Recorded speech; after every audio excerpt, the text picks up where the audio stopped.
plus des rencontres des élus depuis plus d'1 an, il faut savoir que les DG, les directeurs généraux des services, se rencontraient aussi depuis 1 an, où ils s'étaient déjà mis d'accord sur quel personnel on allait transférer sur l'intercommunalité. Même le personnel communal n'a pas été associé au projet de l'intercommunalité. Donc en gros, ce qu'on a, on a un projet qui est imposé à une population, qui est imposé au personnel communal, et on ne peut pas revenir là-dessus. Est-ce que vous pensez que si à la suite de ces 14 réunions, parlons franchement, il y a une ligne forte qui se serait dégagée au niveau de l'opinion des Balbiniens, par exemple, n'est-ce pas, sur la problématique du logement, est-ce que vous pensez que ça aurait pu modifier les choses au niveau de l'effectivité de la chose? Non, puisque Madame le maire a les pleins pouvoirs, et se targue de dire qu'elle est la maire de tous les Balbiniens. Donc, faux, puisqu'elle prend en compte uniquement ses intérêts personnels et politiques, ses intérêts qui sont de se réunir dans une intercommunalité qui est essentiellement des villes à forte consonance, on va dire, gauchiste, puisqu'on a essentiellement des villes socialistes, des villes communistes dans cette intercommunalité. Donc nous on dit, c'est pas une intercommunalité de projet, c'est une intercommunalité d'intérêt politique, tout simplement. Et ce qui est désolant, c'est qu'en plus, Madame le maire fait de la propagande, de la communication à outrance, elle dépense des deniers publics pour des choses qui sont déjà jouées, donc c'est encore du gaspillage de l'argent public, c'est pas normal. D'accord. Autre sujet, sans transition, qu'est-ce que vous pensez de l'attribution du budget sport à Bobigny, des infrastructures sportives et surtout du rôle de l'ACB à Bobigny? Alors moi, sur la question du sport, très simplement, je trouve inadmissible pour une ville, chef-lieu du département, qu'on n'ait pas un grand complexe sportif dans cette ville. On va par exemple dans d'autres villes comme Montreuil, on a un grand complexe sportif. À Bobigny, on parle de complexe sportif Henri Vallon, excusez-moi. C'est pas un complexe sportif. Un complexe sportif, pour moi, c'est des structures qui accueillent tous les sports, avec du matériel haut niveau, et qui peut organiser des grandes manifestations publiques sportives. On n'a pas ça. On n'a pas de classe sport-études dans notre ville.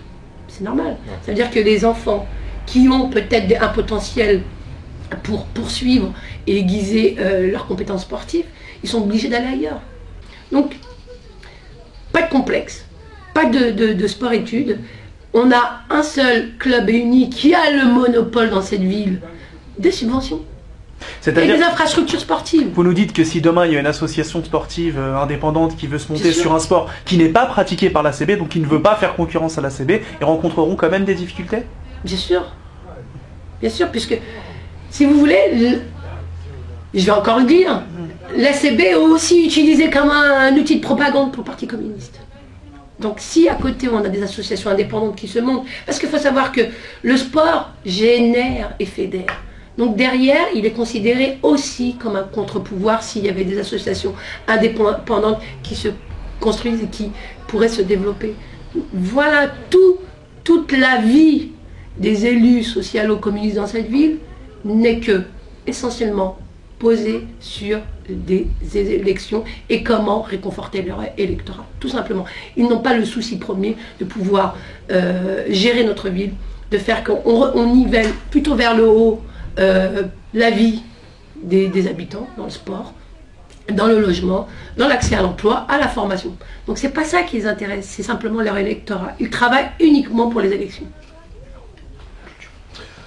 Dans la même optique que pour le sport, en fait, que pensez-vous justement de la culture à Bobigny et de son budget, du budget qui est attribué? Alors, la culture à Bobigny, on a, grosso modo, on a deux extrêmes. Ouais. On a d'un côté une culture un peu élitiste. Hein, donc, on a la maison de la culture. Très bien, il faut cette culture-là à Bobigny. Mais les Balbiniens n'y ont pas accès. On a une programmation du service culturel qui, on va dire aussi, correspond à une certaine catégorie de la population, mais elle n'est pas variée pour répondre à toute la population balbinienne. Et on a d'un côté le canal 93 qui tente de répondre à la culture de la jeunesse qui tente. Ouais. Mais on sait que c'est une petite salle. Et je peux en parler du canal 93, puisque j'étais à l'origine Du projet. avec d'autres responsables de la division jeunesse du projet du canal 93. Le canal 93 était à l'origine un outil essentiellement dédié à la jeunesse. Aujourd'hui, ce n'est pas le cas. Aujourd'hui, on trouve, par exemple, des artistes qui ont déjà pignon sur rue, qui ont déjà leur boîte de production, qui ont déjà une certaine notoriété, qui viennent utiliser la structure du canal 93, qui viennent faire des résidences au canal 93. C'est pas normal. Alors qu'on a beaucoup de talents à Bobigny qui pourraient être en résidence au canal 93 et on pourrait soutenir véritablement la culture artistique de notre On population. sait qu'on devrait plus faire du mécénat local que... Bien sûr. Attendez, j'ai un exemple. Un exemple. On a eu à un moment donné Dick Rivers qui préparait, qui était en résidence au canal 93, qui se préparait, qui enregistrait, qui utilisait le matériel du canal 93. Mais enfin, est-ce qu'il a besoin de venir chez nous? Il a assez d'argent pour aller ailleurs. Bon, c'est vrai que Patrick Coutin, c'est son ami. Mais bon, donc faut-il être ami avec les responsables de la ville pour pouvoir espérer à s'en sortir dans cette ville? Je trouve ça pas très sérieux. Et quand Madame le maire parle d'une ville plurielle, solidaire, une ville pour tous, il va falloir qu'elle revoie sa copie. Il y a des associations qui ont existé et qui existent encore. On a XXL Performance. Vraiment, ce sont des gens qui ont porté, mais d'une extrême qualité, la culture hip-hop dans cette ville. Ils ont créé le festival XXL Performance, où tout le monde venait de toute la France pour venir vivre le festival XXL Performance. Aujourd'hui, les communistes et les socialistes, ils ont cassé cette association XXL Performance et ils ont cassé la culture hip-hop. Ils l'ont réduit à des petits concerts où, effectivement, de temps en temps, ça finit en bagarre. Qu'est-ce que va dire après la municipalité? Mais c'est pas nous, c'est l'État, nous n'avons pas suffisamment d'argent, etc. La ville, elle a, par exemple, financé le festival Slam à une association qui n'est pas du tout balbinienne. Parce que c'est normal. Elle a, par exemple, donné 50 000 € pour l'organisation du festival Slam à une association qui n'est pas de la ville, alors qu'on a des compétences dans cette ville. On a XXL Performance, on a Move in Action. Ouais. Et il y en a d'autres. Donc moi, c'est ce que j'ai dit en plus au conseil municipal. Pourquoi financer une association extérieure à la ville alors qu'on a des associations dans cette ville qui sont en mesure et qui sont capables de réaliser le festival Slam et de le faire monter.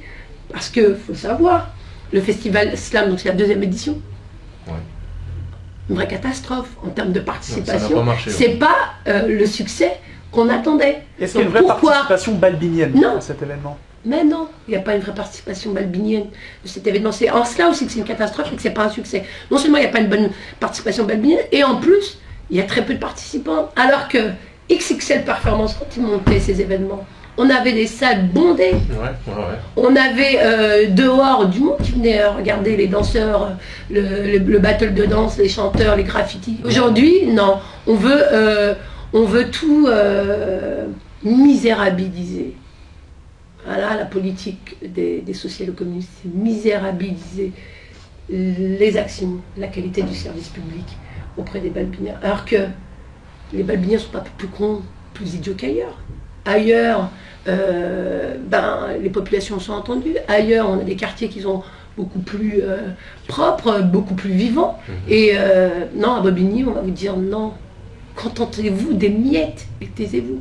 Non, stop, il faut que ça s'arrête.